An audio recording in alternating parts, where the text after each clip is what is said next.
been noticing more as I've been editing lately? You drop way more F-bombs than I do. I drop it in like garnish, you know what I mean? Wait, really? Was that real? Yeah, because that was adorable. They're light. Growing up in front of our very eyes.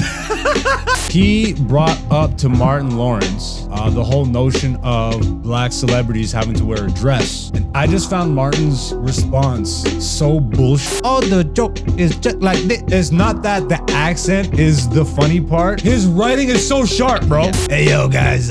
Is this Sean Strickland? Danton is Black Sean Strickland in voice. He's the Sean Strickland. And I'm literally saying to everybody, why is he in a dress again? When planning a night out with friends, how often do you consider comedy as an option? Clone Martin and Clone Chappelle. And Clone Chappelle. And Clone Jamie Foxx. And Clone Jamie Foxx. These is clones. This is Attack of the Clone Nick. Okay. Hey, it's Hen Dog. Black Zeus the Podcast Season 6, featuring Black Zeus and Dante, aka Black Zeus on YouTube, Patreon, and Instagram. Alright, I'm done.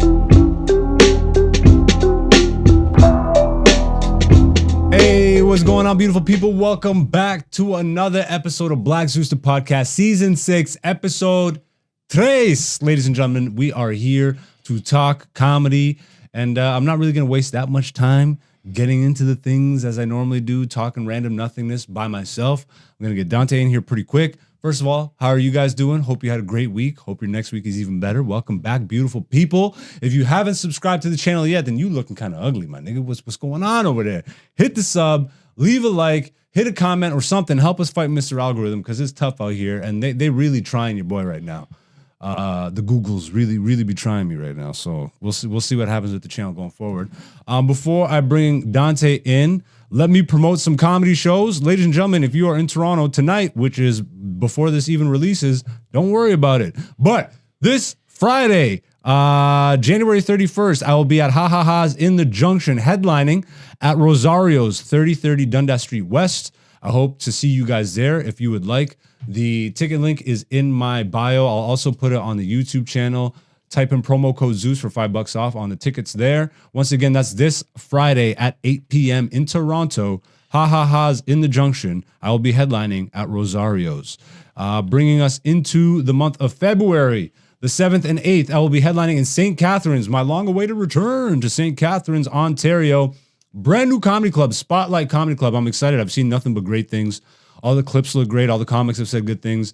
I'm just happy that St. Catharines has a thriving little comedy scene still happening. So I will see you guys on the 7th and 8th there. On the 22nd, I'm doing a weed show, I believe in the St. Catharines region also. I haven't confirmed that, but I will double back to let you guys know.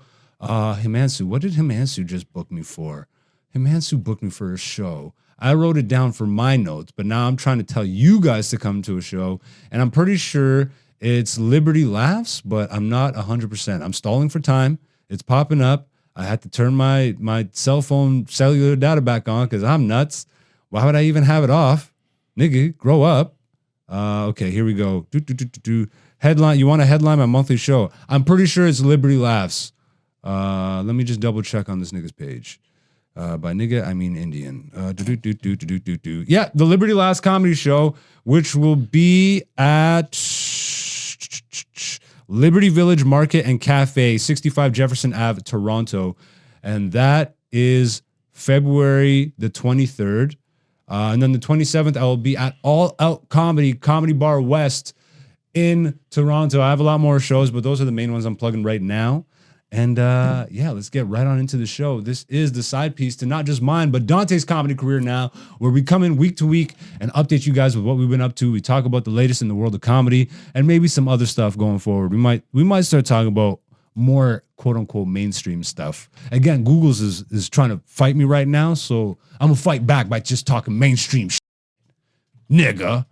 But you know what it is. I don't do the show alone. I got the #1 producer in the game on my side. No. Supalia! Dante's in the studio!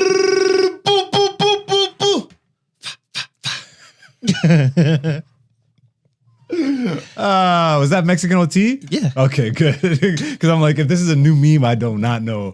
I do not know. How you living, bro? Blessed and highly favored. Hey, how's life? Good. Excellent. I'm happy to hear that. I feel like we started a good conversation. By the way, I'm sorry. Okay, I'm gonna constantly say this until it's on the podcast. That doesn't mean it's gonna happen.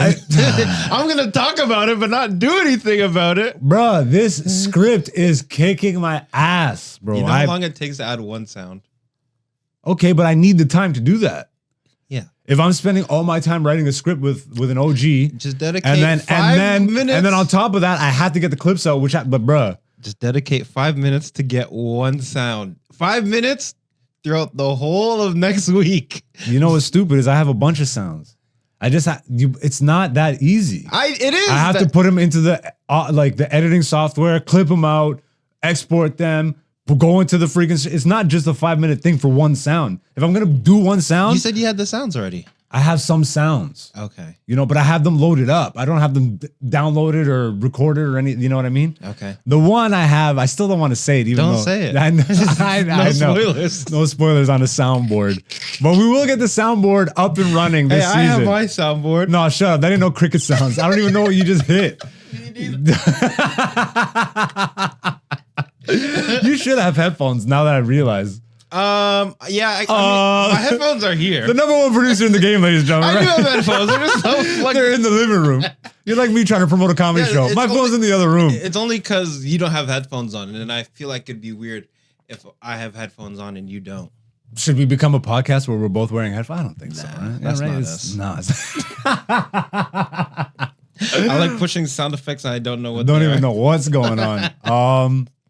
Yeah, I guess we'll just jump right into the comedy stuff. But maybe before we do, I feel like this would just be a good little conversation, man. Like I've mentioned it at the beginning of the season, and I've been holding true to it. I've been smoking less weed. This weekend, I haven't smoked anything at all. Mm-hmm. And I know that it's not like an addiction, but my mind just naturally is like after a meal. It's like, where's the joint? It's a habit. I It's guess not an addiction. It's a I habit. get well, like Because you said it's after a meal, and but I did that on purpose. That doesn't mean it's not a habit. I see it more as a ritual. Habits are rituals. Okay, but I think Rituals are habits. the phraseology is. I think a habit is something that you don't control. A ritual You is can something that you control set into habits. place. You can control habits. Yeah. Some people have the habit of. If they're a brushing their habit, does teeth. that not inherently mean it's not controllable? Type in definition of habit for me. Let's figure this out. Habit does not mean subconscious. I didn't say subconscious. No, you said no control. What are we? Habit definition? Yeah, definition. Often unconscious pattern of behavior that is acquired through frequency. So ritual and habit are not the same thing. Yeah, but it's not 100%. It's just often. They're not in my brain. When habit and ritual are not the same thing. So ritual is intentional. I set the intent to do it that way. I'm like, I smoke too much. I'm gonna see where it actually fits into my life, and around my meals is where it made the most sense. And I actually did it did become sort of ritualistic, not habitual, because there's lots of times when I eat and I still don't smoke weed. But that would be the time when, if I were to be like, okay, I want to smoke weed, it'll be around a meal. Okay. Does that make sense? Yeah. But even that, like, bruh, But then after it starts off as a ritual, it becomes habit. So that is a good point to make. You know what I'm saying? Yeah. You have to check yourself every once in a while to make sure it's you doing the thing, not the thing doing you. Pause. I said the thing, so you made that gay in your own mind. You said it. You doing the thing. It could have been a female, but you made it gay in your own mind. That says more about how you think. No, this is You do the thing versus the thing do you. I wouldn't want to get by the thing, okay? Yo, you know what I've been noticing more as I've been editing lately? You drop way more F-bombs than I do. I do? I think I don't think I do. okay, then edit the pod and you tell me. I'm good. I'm like, am I blurring Dante again? I'm like, it's like shocking. It's only like 3 F-bombs in an episode. Yeah. But I've been making more of a conscious effort to remove that word. I say and all that all the time, but Yeah, it's just funny when I'm in the edits. I'm like, I think I Dante's becoming a comic. I drop it in like garnish. You know what I mean?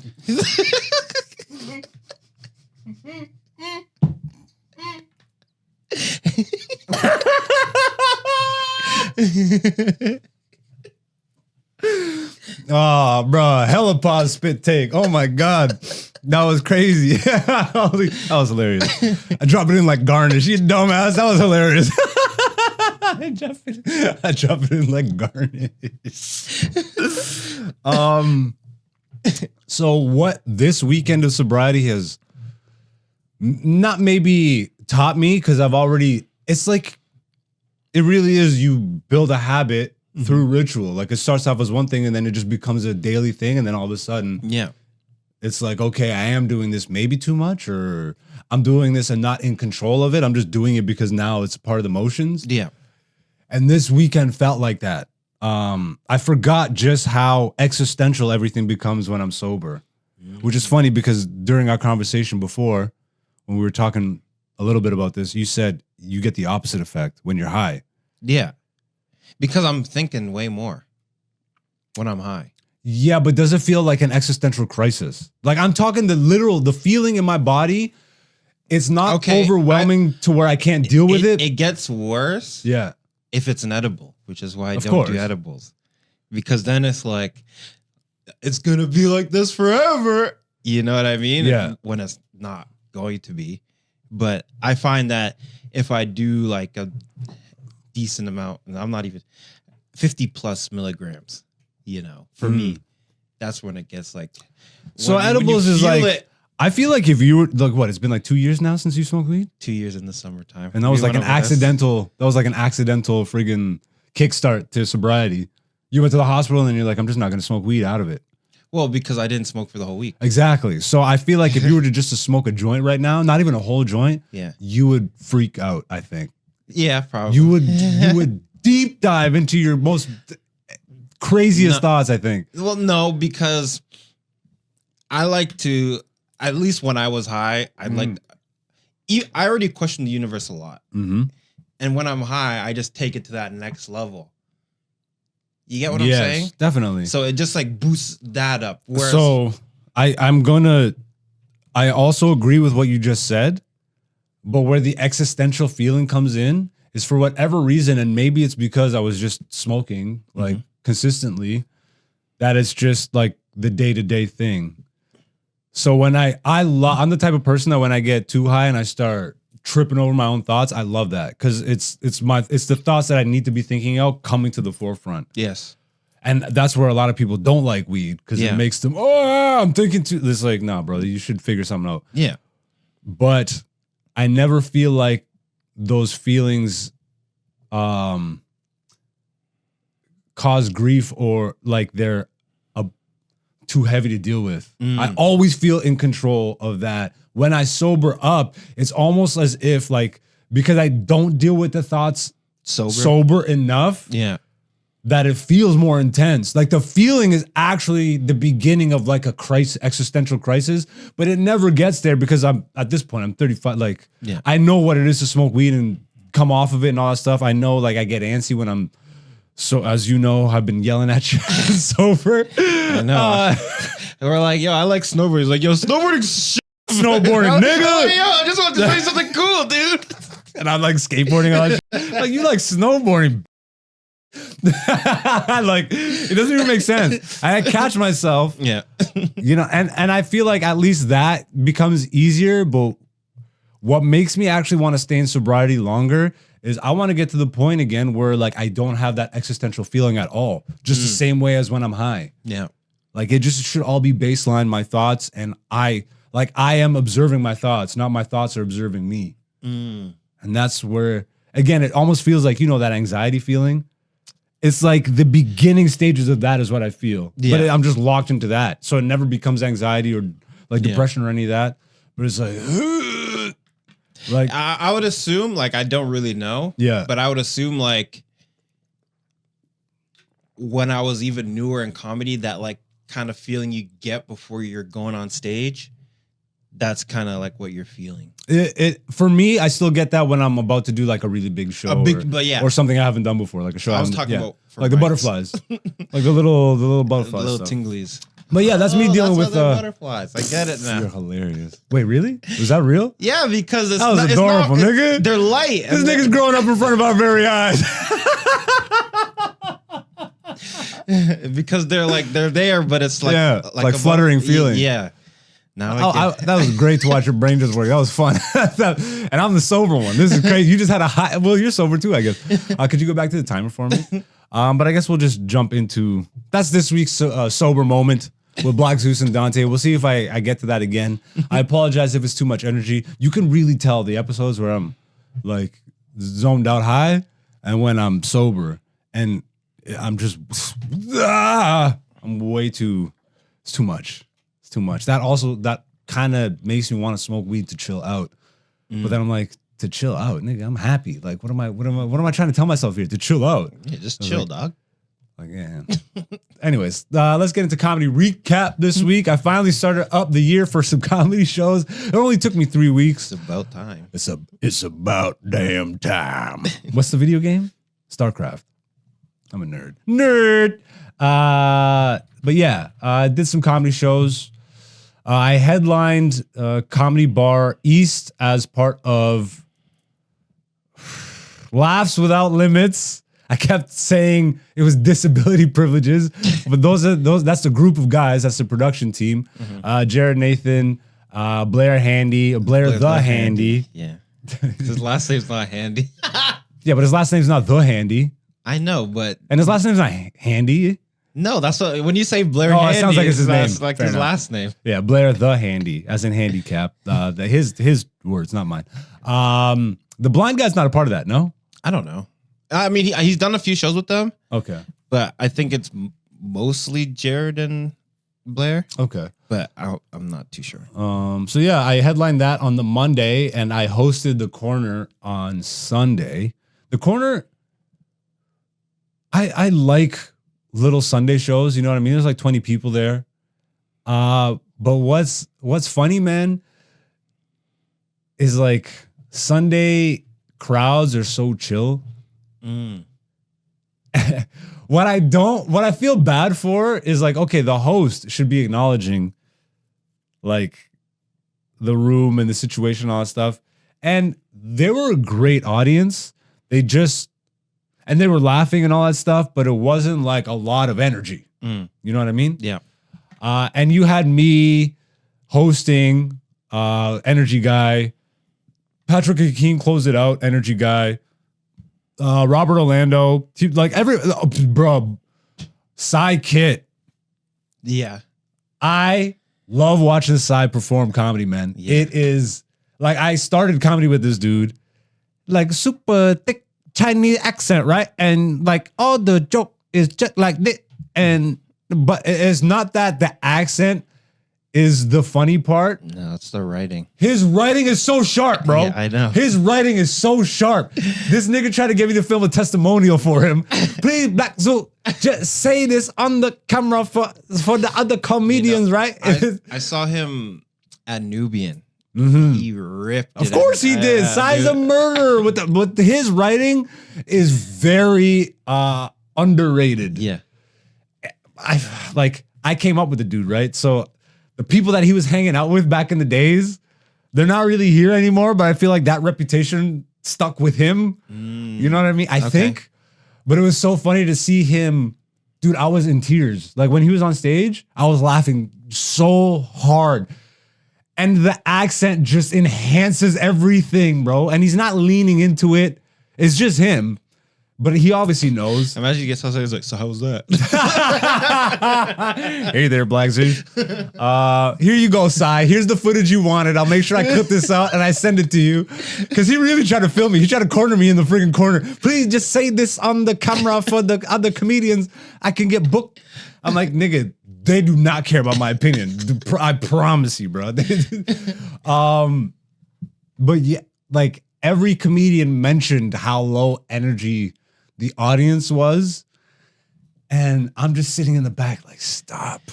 Like, stop. Oh, like they were saying it on stage. Yeah, every comic went up and said it. Damn. You know, and we were all doing good. Mm-hmm. So I don't think it needed to be said, except for me acknowledging it as a. And you know, I get, because I guess comics do want to acknowledge it, but maybe like when you're headlining and it hasn't been like 3 other comics ahead of you, all saying the crowd is, yo, your energy is weird. Like, get better or whatever. You know what I mean? It's almost like scolding a good audience, which didn't make sense. I would imagine in some of their minds, I'm like, we're a bad audience. It's like everybody's. Yeah. Dude, I'm just here to laugh. Yeah, I'm just here. And they were. Yeah. It's not like they were a bad audience. It's just the energy wasn't like a Friday night, Saturday night. Yeah. But it's Sunday. Mm-hmm. You know, I think as a comic, you have to keep that in check in the back of your mind when you're going up there. But I had a great time. I did a lot of my newer stuff. I practically did all new stuff. Sick. Or stuff that I'm wanting to work on.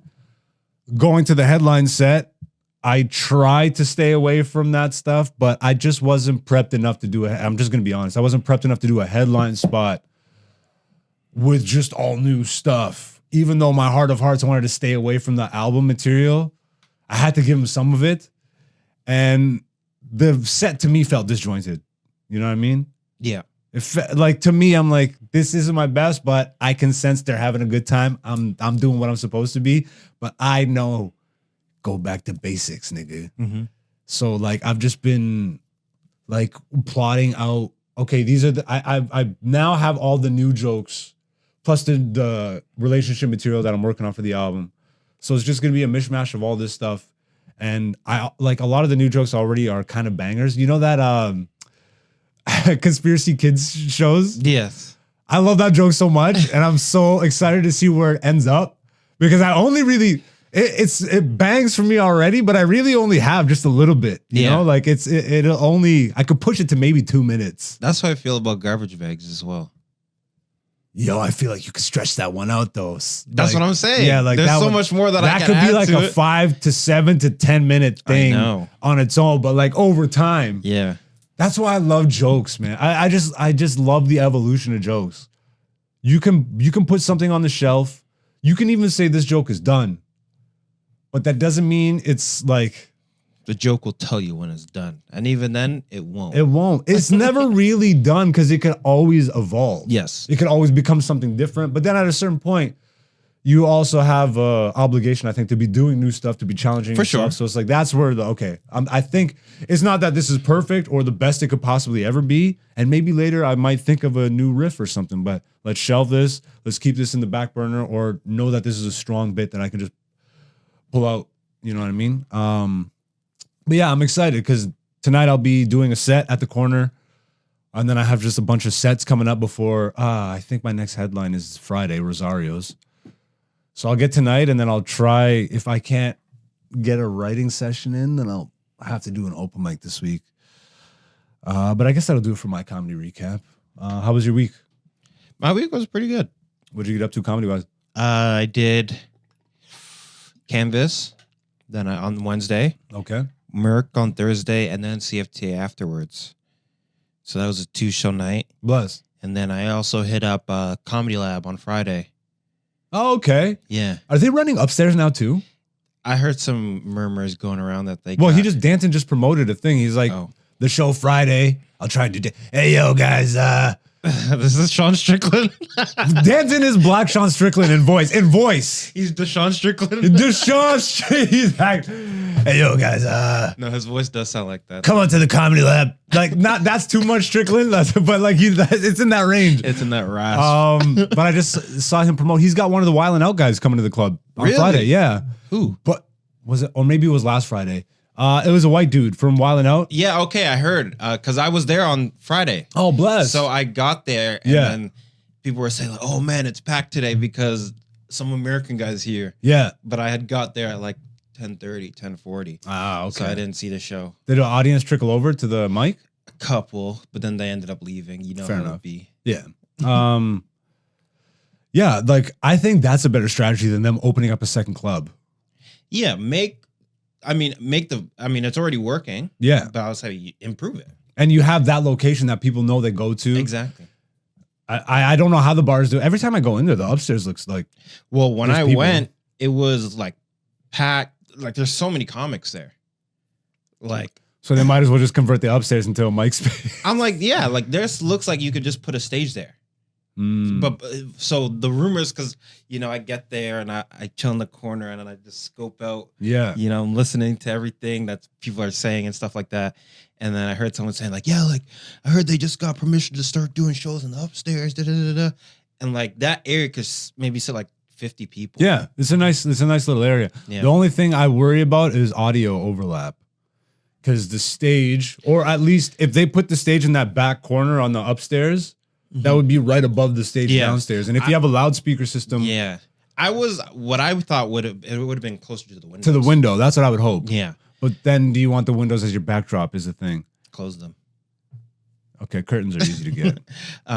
But I have to say this because I got to keep myself on code.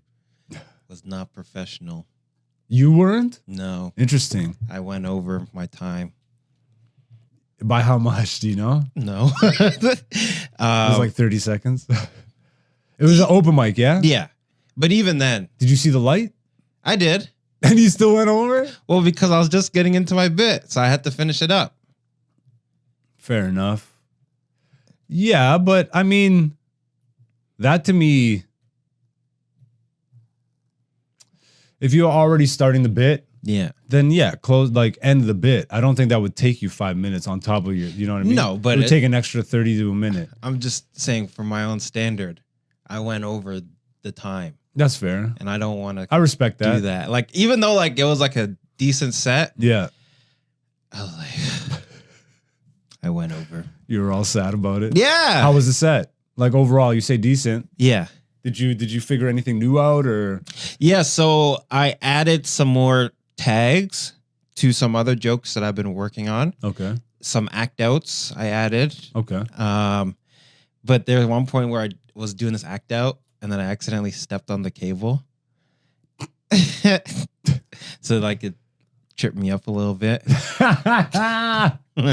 Stumbled on the words. No, it's just like I was like, oh, I had to like acknowledge it, and then I tried to get back into the thing, and Yeah. but I mean, aside from that, it was good. How was Merc? Merc ended last week, right? That was the last one. I heard that they're closing as well. The bar is closing. Yeah, Yeah. the whole situation. Was it a decent show? All comics? No, there were some audience members. Did they pay attention? Yeah, because it was in that back small room. Man, okay, that's good. Because I the first guess- time I did it, the one time I went, Yeah, we went. we went the first one. That was like the very first one, I One think, of or the them, second one. yeah. Yeah. And it was all just in the front bar. They kind of just took over people's dinner. Yeah, but so this one, it was in that back room that we were using as the green room beforehand. That's a good little size room. Yeah, it was decent. There was like maybe like 4 or 5 audience Okay. members. The rest were comics. Yeah. Like that one was good, window behind you, Yeah. uh Does comedy sound glamorous to you guys yet? All you freaking weirdos that are trying to jump into comedy. jumping. No, only do that if you actually love it. Yeah. Get away. But like it was so weird because, and I don't want to like talk down on the guy, but he was putting bad vibes in the air. The host? Yeah.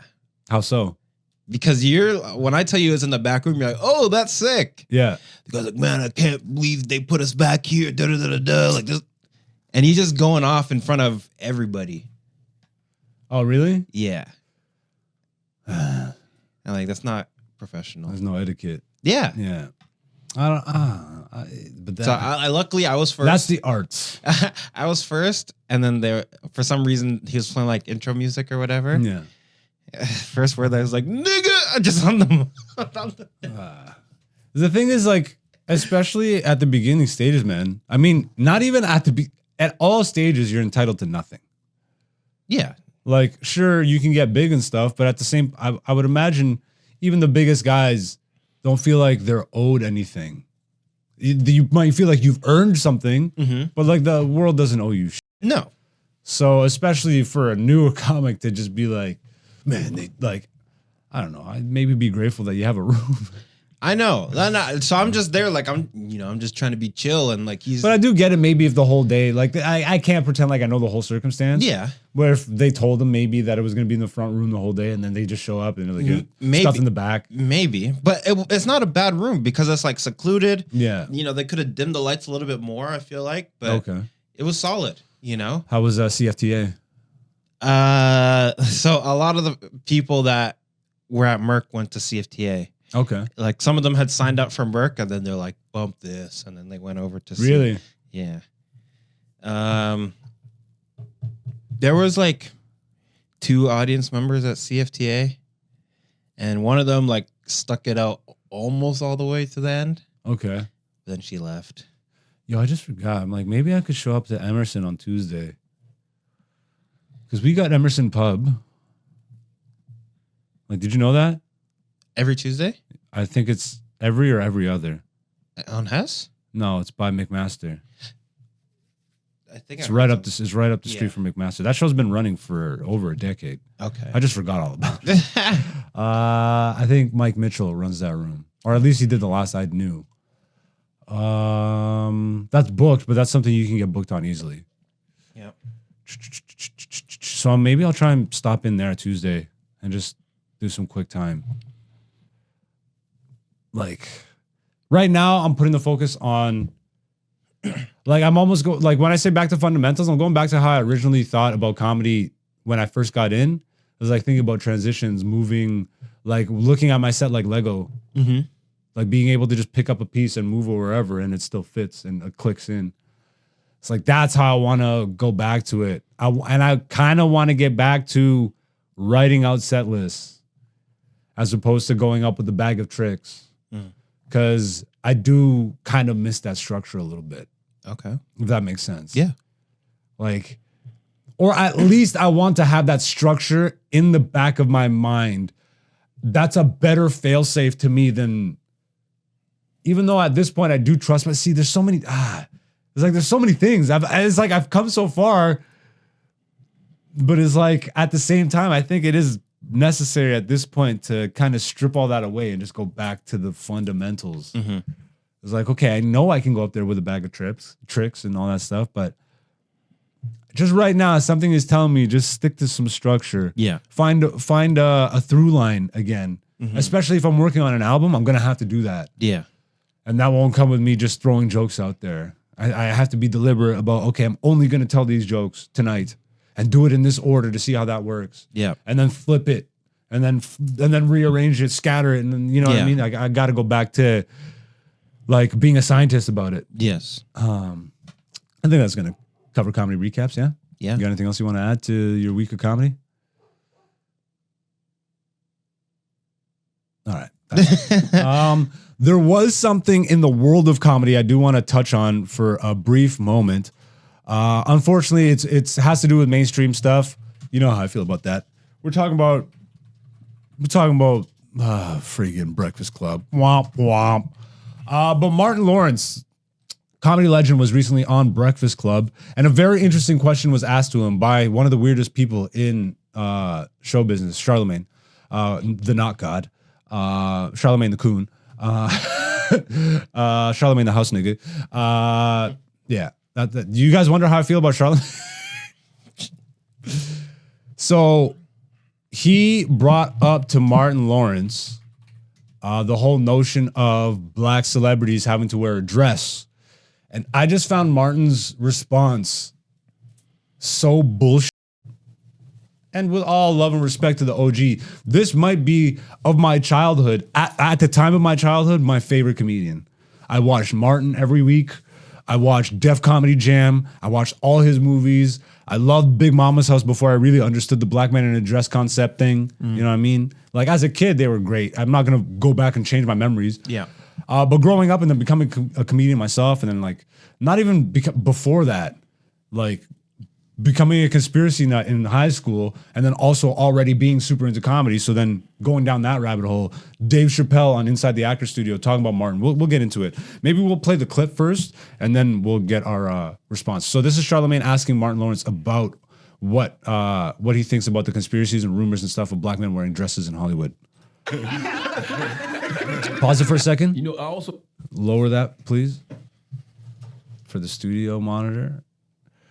And thank you.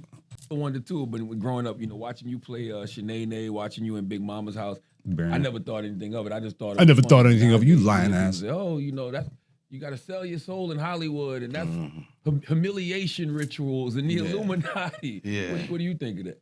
It's bullshit. It's all bullshit. Okay, Martin. Say what you have to not doing what I die. doing Big Mama and characters like that, Shanae or whatever. These are strong black women, you know, and I'm a comedian.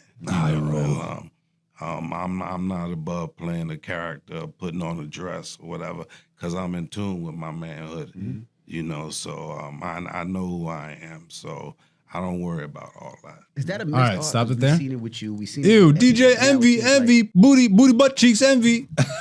Freaking man butt Envy. Suspect Envy. Freaking.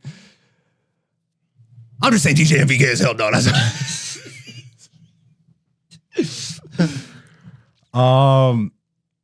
what do you think before I get into my thoughts on this? What do I think on this? His take on this? What do you think on Martin's response? What do you think about the question? I'm sure you've already heard.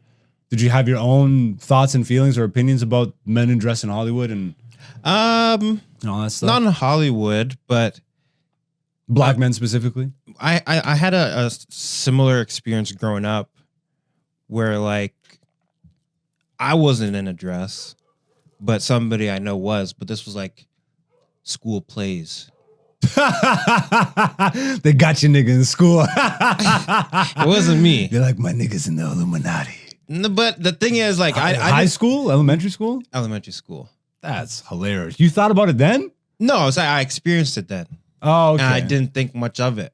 Well, you're in elementary school. It's probably funny to you at that point.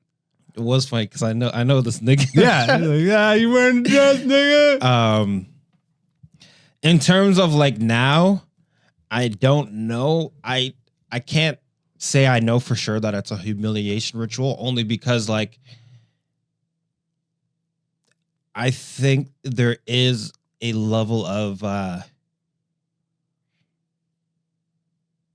comedy to it in the fact that it just is a guy in a dress. Yeah. You know what I mean? So if that's something that's going to be in a movie, it's a funny situation. You get what I'm saying? See, I'll take Dave Chappelle's stance on this. Have you seen his Oprah interview back in the day? No. Where he talked about this specific moment, working on the movie with Martin, and there was no scene where Dave was wearing a dress. He walks into his trailer and there's a dress. Oh, yes, there. we talked about this And then the before. guy is like, oh, you're going to love this, Dave. So you're going to wear this dress. He's like, no, I'm not wearing a dress. Yeah. And they try to push it on him. He's like, all the greats have done it. Well, if all the greats have done it, then it's kind of been done. It's hack now, Yeah. right? He's like, and he just pushed back so much. They brought the director out to his trailer. Yeah. He said, I'm not wearing the dress. Once he was adamant and they were clear that he wasn't, he said within 10 minutes, they wrote a new scene with no dress. Yeah. So, and that's a movie with Martin in it. This nigga's a fucking liar. I don't even know that this is the real Martin, nigga. This might be clone Martin. Clone Martin and Clone Chappelle. And Clone Chappelle. And Clone Jamie Foxx. And Clone Jamie Foxx. These niggas is clones. No, this is Attacking the clone niggas. okay. Yo, Attack of the Clones is the name of the episode right now. Write that down for me, please. Attack of the Clones. Look, I'm joking about that. Whether you believe the clone conspiracies or not, I'm just making a joke about that. But definitely something happened to Martin. I grew up when this happened, but again, I will use Chappelle as a point of reference because this nigga is on wax talking about it, and then also on wax stating that Martin has reached out about the situation. So there was the Oprah thing where he's clearly talking about, okay, the dress trope in Hollywood is, he didn't say humiliation ritual, but obviously there's something to that. Yeah. Then the Inside the Actor Studio interview with Dave Chappelle, he literally is talking about all the people that have been on the show. He's Dave to I forget his name. Friggin', this is like a prestigious guy in Hollywood, which means he's probably suspect. But James Lipton, that's the guy. Used to be a really popular show where actors would come on and have like deep. It was like a podcast before podcast, essentially. And that's where you really found out about the people if you were interested, which when I was younger, I was way more invested in that horse shit. So he's Dave is describing why he left and all that stuff. And he's like, everybody who sat in this chair and talked to you, they're not weak people. You know what I mean? To get to where we all got to, like, none of us are weak people. But then you have situations where, like, you have people like Matrin Lawrence who's running in the middle of the street, waving a gun, saying they're trying to kill me, which I remember turning on the news, because again, that was the time in my life when Martin was like number one to me. Okay. And this was like the height of Big Mama's House. Like, I think Big Mama's House 2 had just come out, somewhere around that time. I remember this nigga was pilled up in the middle of the street. What a shock. Kind of like a lot of celebrities that kind of go through, a little mental disturbance when they're really plugged into the industry. Oh, but there's no sinister, nothing happening there. He was running in the middle of the street in a robe, waving a gun, saying they're trying to kill me. So I think Martin, at this point, he's like, look, I went through it. This is obviously pure speculation, but it just kind of feels like this nigga went through it and he doesn't want to go back into those trenches. So he's fine to play the game of being like, no, this doesn't exist. This nigga said there's strong black female characters. Shut up, nigga. Somebody should smack you, OG. What the f? Talking that dumbass shit. These are strong black female characters that you wrote. They're not real. But yeah, also, he says they're female characters, but for instance, Big Mama, even in the movie, it's a guy playing a woman. And a big fat black mammy. Nigga, what's strong? What? But it's not even a black woman to begin with. No. Right? So to say that, it's kind of like it's hypocritical. It's skirting the question, because the whole point of the movie is that it's a guy going undercover as a black woman. And Big Mama's House is actually respectable compared to Shanae. I don't think, did you watch Martin at all? Do you know Shanae? I know Shanae, but that's because it's in a West Side Gun lyric. Okay, fair enough. Like, have you seen the clips or? Shanae! Have you seen the clips? AK, what? Type in Shanae right now. Matrin Lawrence, Shanae. You tell me this is a strong black female character. No, not on YouTube. Just the image. I don't want to watch none of that shit. Okay. How do I spell Shanae? Just type in Matrin Lawrence. SH. There. You don't know how to use Google yet, do you? No, I didn't know how to spell it.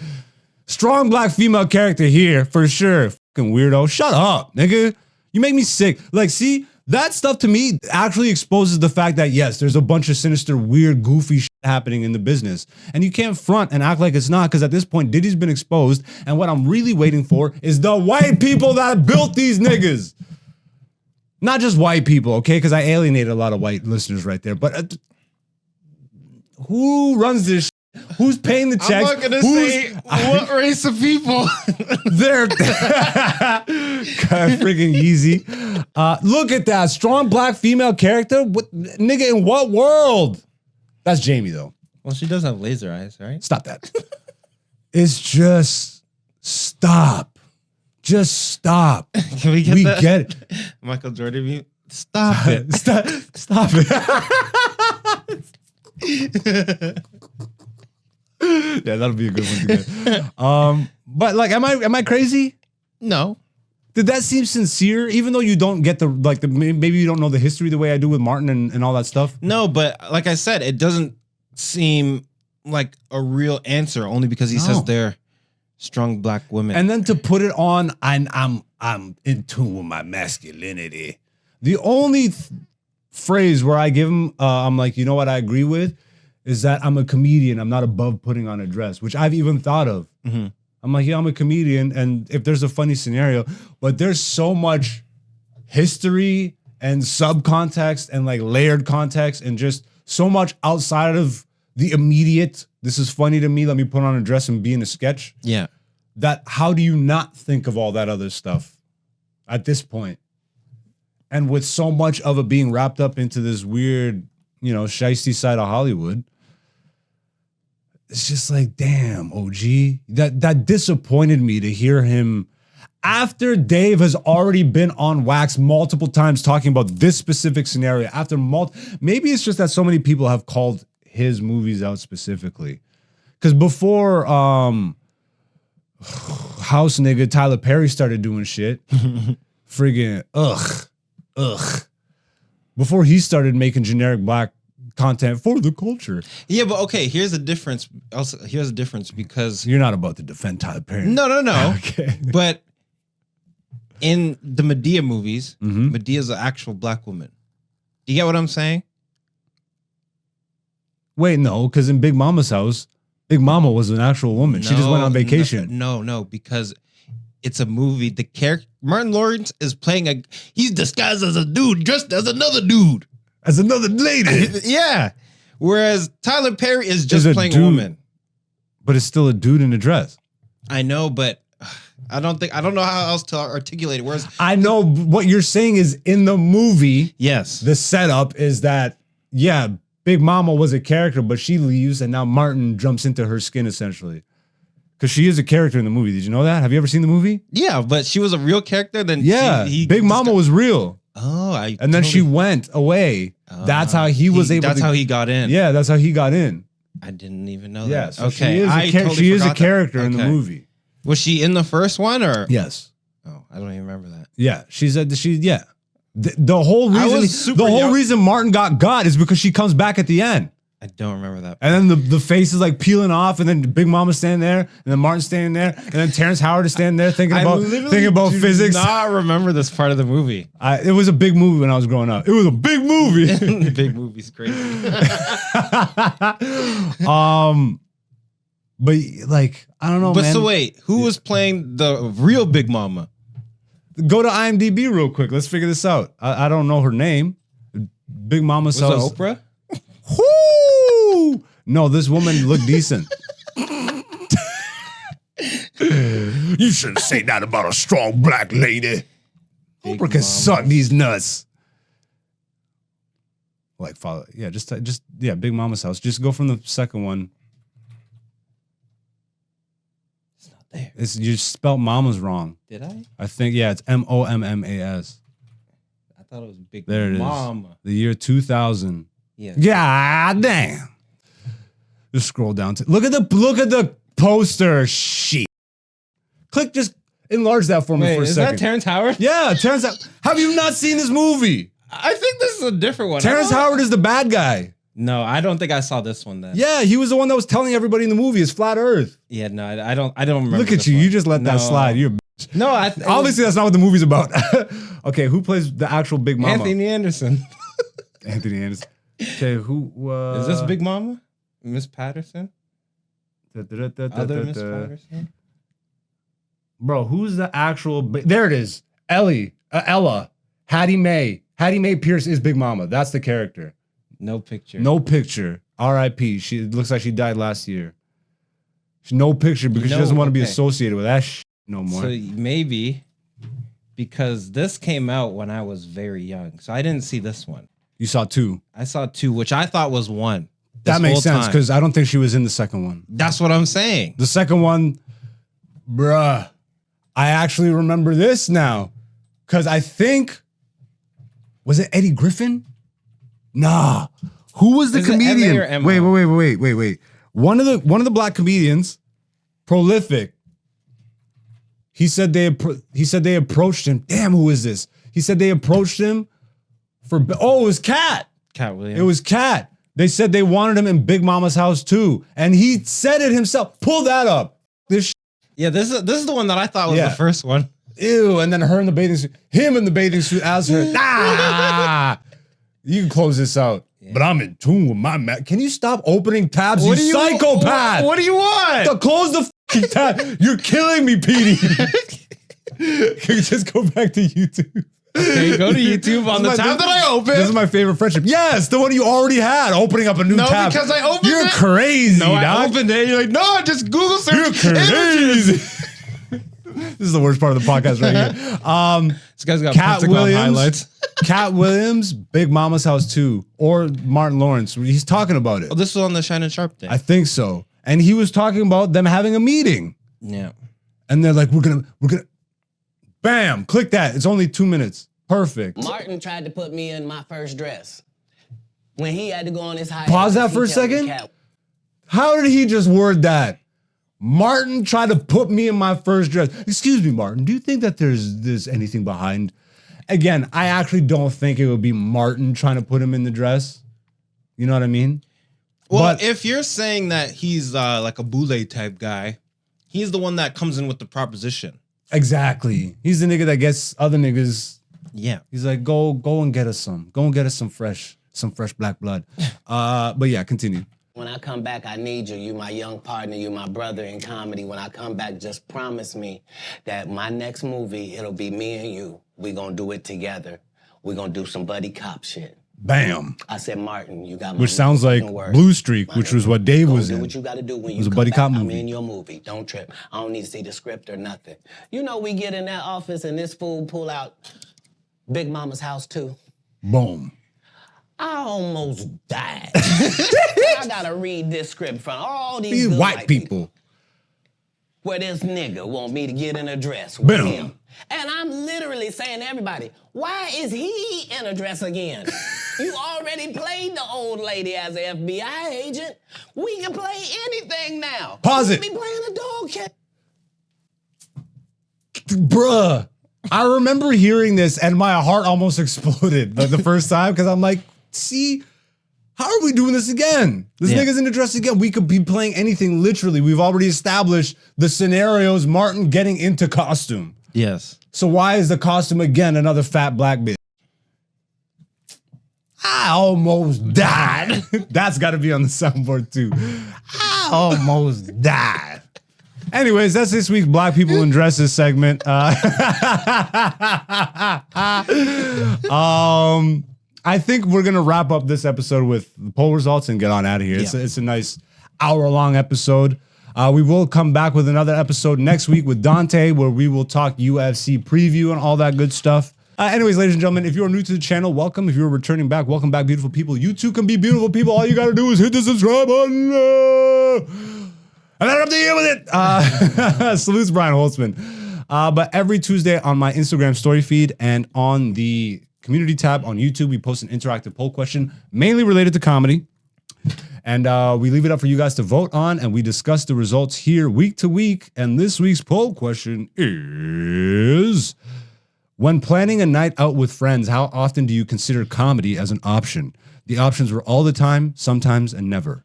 And before we get to the results, Dante, you're in it now. Yes. Like, are you even hanging out that much? You don't seem like a nigga that goes out and like hangs out. No. Yeah, see, the heck. Have you always been like that? Yeah. Yeah, I think I've turned Like, into this. I would hang out, like, I'm not much of a bar guy, Yeah, same. you know? I used to like going to the clubs when people would dance, but now niggas don't even be dancing no more. But we were also, at least for me, I was in high school and like early 20s. Yeah. But now, yeah, like I watched while I'm standing in the club. I watched it turn into some other scene. Yeah, just, I call it the post-up era. Because niggas is trying to be posted up in their section, just trying to be cool. Yeah, yeah. And they sacrifice the dance floor for more sections. And that's what pisses me off.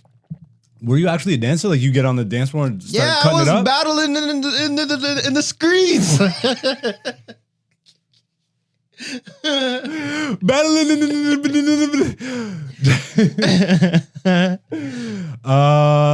That reminds me of Ludacris's part from Welcome to Atlanta. You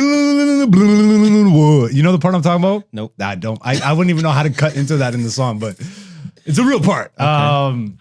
I agree with that because it's just like they took the fun out of it, and now it's just Yeah. like you're there to get IG pics and Not even and pose up for the gram. just no, it's not even that. I hate when you go to the club and it's just niggas. Well, why are you not there for niggas anyways? That's more girls on the dance floor. But listen, because they're just there. Yeah. I'm in a section looking down at everybody. But again, what are you there for?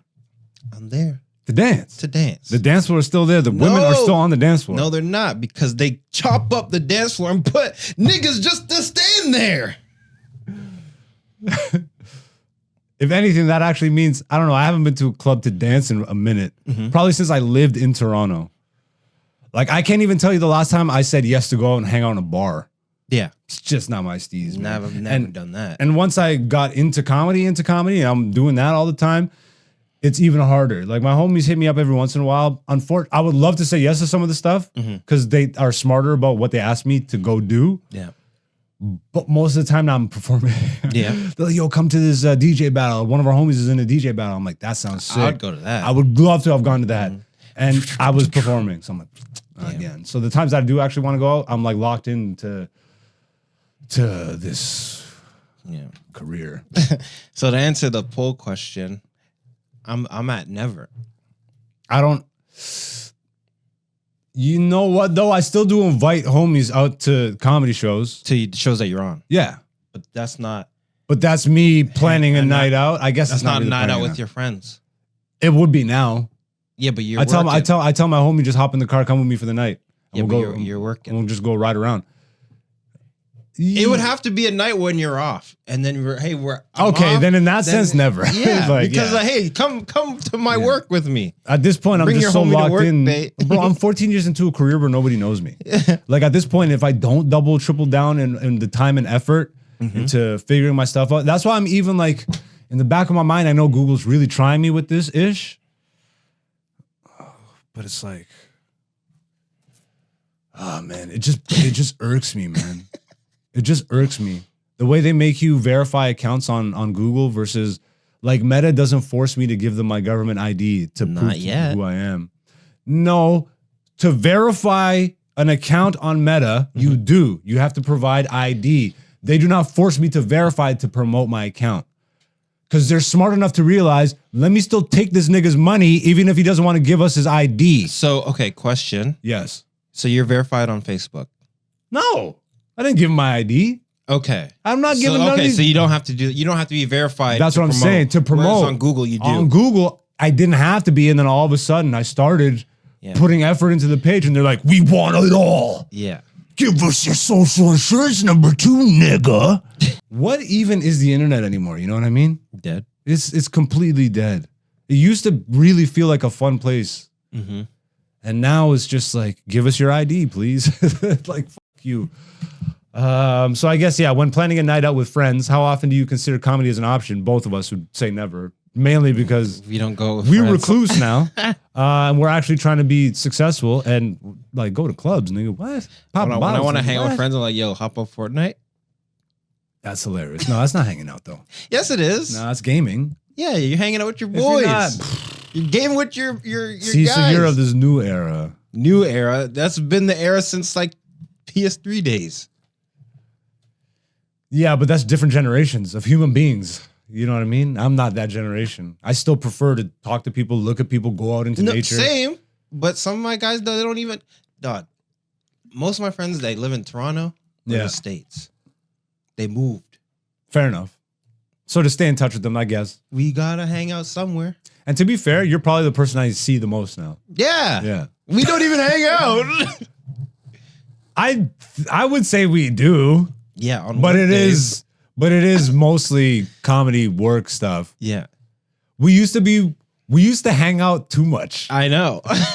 And like we used to hang out too much. 4 hours of nonsense, and then let's hop into the studio. I like what we're doing now better. It's better this It's way, more for sure. productive. Yes. And I think both of us are progressing because of it. 100%. So Because and- think of it. yeah. Okay, so we've been working together for 2 years. The first year we were hanging out. The Pure second hanging year out. we got done. We went to Texas. That's what I'm saying. Like- Like we actually made it to 1,000, so it was a good change. So, and this is another thing. Because I've been putting the emphasis, like, how do you even build your own platform anymore? You can't really, how do you build your own website for people to go to without using the other social media platforms to get people to find you first? It's like, Well, so there's ways, like a lot of people talk about, okay, so you make your own website yeah. and then you put blog articles on the website. And the blog But then where do you promote those? you don't. So let me finish. Sorry, I'm really bad at this. This So is in- me sober. I apologize. In the blog articles, you're talking about things that are like SEO flags, Okay. right? And then that way, if people start Googling or whatever, the blogs get found, then your website gets found. Yeah, but we can't front and be like, that's going to bring you a big audience versus No, but promoting on socials. You know what I mean? You ask how it's done without those. That's how people do it. That's how they did. No, people still do it that way. You think so? Go on any website, they have a blog. And some of them haven't even been updated in a minute.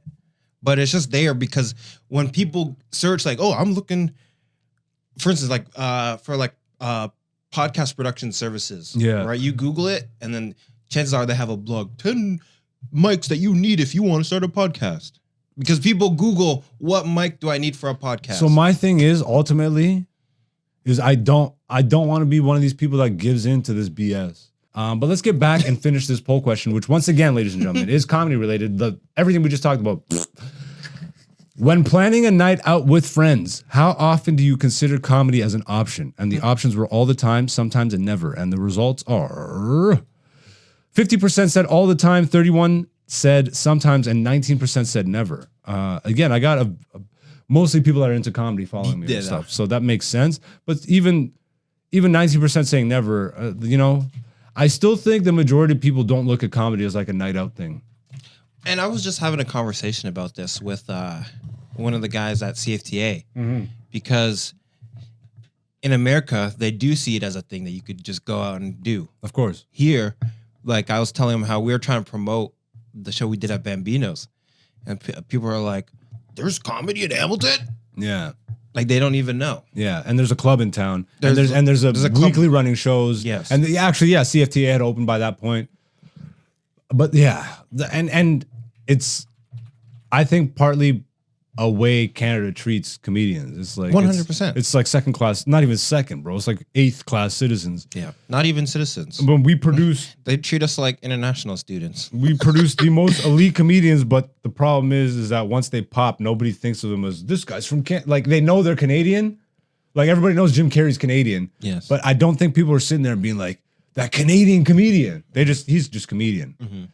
Like you kind of transcend that. And I don't think we've claimed enough of that heritage and history and excellence Yeah. Also, you have to claim it beforehand. beforehand. That is probably the best point to make. Yeah. We refuse to acknowledge anything that's happening here good until America boosts it up first. Yeah. And it's a complete joke. Like that's the actual comedy of it. It's just pathetic. But yeah, I guess that's gonna wrap it up for this week's poll question and episode. This was a good one. I really enjoyed this one. Before we get out of here, Dante, do you have any final words for the people? No. All right, where can people find you? You can find me online. Into the mic, nigga. I'm trying to do timestamp. Number one producer in the game. Actually, You can find me online at Dante. Check out the Patreon, patreon.com/Dante. Check out this Patreon as well because stuff is uploaded on there. So check it out. hey, love and respect. The guy finally pushed his Patreon. Also, yeah, we do have a Patreon for this channel as well. You can catch full episodes of Black Zeus, the show, early when they drop the first Monday of every month on the Patreon. We split up the episodes and release them bi-weekly on YouTube. New episode is fully out, episode 3 on the channel. Go check that out now if you are interested in seeing some more on the come up of being a comedian. Is the uncensored version on Patreon? Or The uncensored version is on Patreon. Okay. Everything on YouTube is censored, especially now, like going forward. These, bro, they're coming for me. You know what I mean? So yeah, AKA Black Zeus is the place to check out on Patreon, or just hit the subscribe here if you can't or don't have the means to help out in that sense. This is the place to be. Hit the subscribe, leave a comment, hit the like. It really does help, especially right now as we're building. Yeah, that's pretty much it. I love y'all. We will see you guys next week on Black Zeus the Podcast. This has been season 6, episode 3. Deuces. Hey, it's Hen Dog. Black Zeus the Podcast Season 6, featuring Black Zeus and Dante, aka Black Zeus on YouTube, Patreon, and Instagram.